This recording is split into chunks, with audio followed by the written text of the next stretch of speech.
दोस्तों नमस्कार, जय Shri Ram. Welcome back to your own channel investor Shala. इस वीडियो में हम आइए फंडामेंटल एंड टेक्निकल एनालिसिस करते हैं हिंदुस्तान कंस्ट्रक्शन कंपनी लिमिटेड का।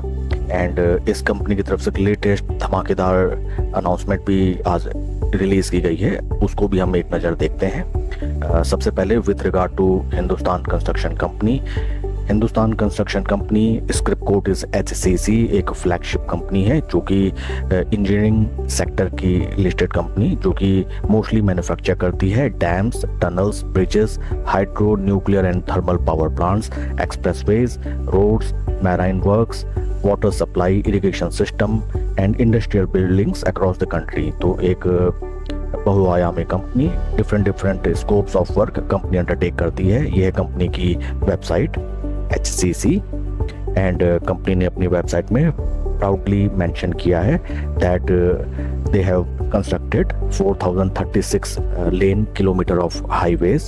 60% of India's installed nuclear power capacity is built by HCC. 403 kilometers of tunneling done by HCC and 26% of India's installed hydropower capacity. This work is done by HCC। तो एक दिग्गज company, ये है company की तरफ से latest notification. आज की डेट का नोटिफिकेशन है फ्रेंड्स, डेट है 23 सितंबर 2025। Subject matter is HCC secures 2566 crore contracts for Patna metro project. तो फ्रेंड्स एक ज़बरदस्त न्यूज़ निकल के आई है, HCC को 2566 करोड़ का पटना मेट्रो प्रोजेक्ट का वर्क ऑर्डर रिसीव हुआ है। काफी धमाकेदार न्यूज। आइए इसको डिटेल में हम थोड़ा स्टडी करते हैं। HCC has been awarded 2 prestigious contracts valued 1418.3 crores and 1147.51 crores respectively by the Patna Metro Rail Corporation PMRLC Limited. The contracts involve the construction of 10.67 kilometer of underground tunnels using tunnel boring machine TBM and 6 metro stations under phase 1 of Patna Metro Rail Project।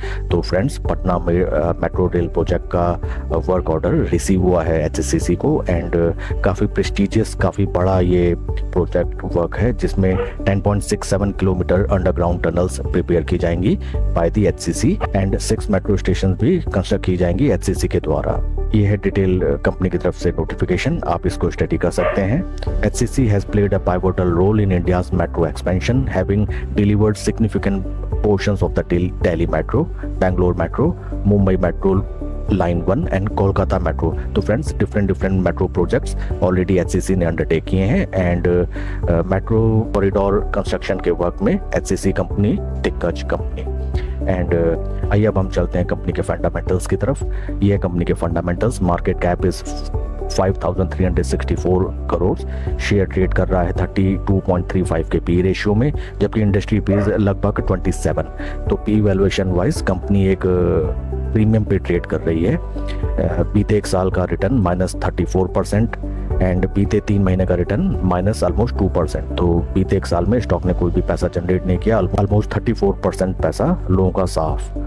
Technicals की तरफ अगर हम चलते हैं, technicals relative strength for 21 days is 0.07 and relative strength 55 days, जो कि reflect करता है निफ्टी 50 के साथ कंपैरिजन, इट इज पॉजिटिव 0.0। तो टेक्निकल पैरामीटर्स में शेयर इज ओके। अब हम चलते हैं शेयर होल्डिंग पैटर्न की तरफ। ये है share holding pattern latest. Promoter share holding 16.72, December and March onward इसमें कोई भी बदलाव नहीं। FIs की शेयर होल्डिंग 10.57 से घट के 9.83 जून क्वार्टर में एंड DIs की शेयर होल्डिंग 6.85 से कम हो गए 6.83% जून क्वार्टर में। Number of retail share holders 7,30,273 से कम हो गए लगभग 7,21,000 अराउंड। एंड अब हम चलते हैं चार्ट पैटर्न की तरफ। ये है देखिए फ्रेंड्स चार्ट पैटर्न। सबसे पहले monthly time frame, this is the monthly time frame. इसमें हम देख सकते हैं स्टॉक ने अपना लाइफ टाइम हाई लगाया लगभग 130.70 रुपीज़ एंड वहाँ से स्टॉक अच्छा खासा डाउनवर्ड ट्रेजेक्टरी में ही फिर ट्रेड करता हुआ नजर आया। यह है weekly time frame. Weekly time frame में एक बढ़िया रेक्टेंगल चैनल शेयर बनाता हुआ अपर साइड्स में हमें ये देखिए रेजिस्टेंस लेवल नज़र आते हैं, first time, second time, third time and this is fourth time and this is the important support level. And बीते 3 हफ्ते से लगभग स्टॉक अपने अपर रेजिस्टेंस बैंड पे देखिए कुछ ऐसे अपर रेजिस्टेंस बैंड पे कंसोलिडेशन करता हुआ नजर आ रहा है। अब हम चलते हैं डेली टाइम फ्रेम पे। This is the daily time frame friends. जैसा कि हम देख सकते हैं, सबसे पहले मूविंग एवरेज, स्टॉक अपने 200, 50, 20 ऑलमोस्ट तीनों के टाइट कंसोलिडेशन में ट्रेड कर रहा है और आज स्टॉक अपने ऑलमोस्ट 200 डे मूविंग एवरेज को टच करके आया। काफ़ी दिनों से स्टॉक अपर बैंड पे यहाँ पे टाइम स्पेंड कर रहा है एंड इट शोज धीरे धीरे जितने भी सेलर्स का यहाँ प्रेशर था, ये बायर्स ऑलमोस्ट पूरा सेलिंग प्रेशर एब्सॉर्ब करते हुए और काफ़ी बड़ा ये पटना मेट्रो का प्रोजेक्ट कंपनी को रिसीव हुआ है। तो यहाँ से मे बी पॉसिबल कि स्टॉक अपने 200 डे को रीच आउट करते हुए एक बढ़िया यहाँ से हमें एक ब्रेकआउट दे and after breakout our first target will be, पहला टारगेट हमारा होना चाहिए राउंड लेवल्स ₹37, उसके बाद 47 and then 55 rupees round level. अगर ये ब्रेकआउट स्टॉक सस्टेन करता है तो first term short to mid term our first target होना चाहिए लगभग 36 रुपया। फ्रेंड्स, इस स्टॉक में देखिए, कभी भी आपको कोई स्टॉक न्यूज़ के बेसिस पे नहीं बाय करना चाहिए और ना ही फोमो में। इसमें पोजीशन बनाने की रणनीति ये होनी चाहिए, अगर आपकी ऑलरेडी इसमें पोजीशन है तो वेल एंड गुड, काफ़ी बढ़िया, आप अपनी पोजीशन ट्रेल कीजिए एंड नई पोजीशन इसमें बनाने की रणनीति होनी चाहिए कि सपोज देखिए काफ़ी बढ़िया न्यूज़ निकल के आई है, may be it is possible कि स्टॉक यहाँ से 1-2 कैंडल बनाते हुए काफ़ी अच्छा खासा यहाँ से run up they they, that is green candle.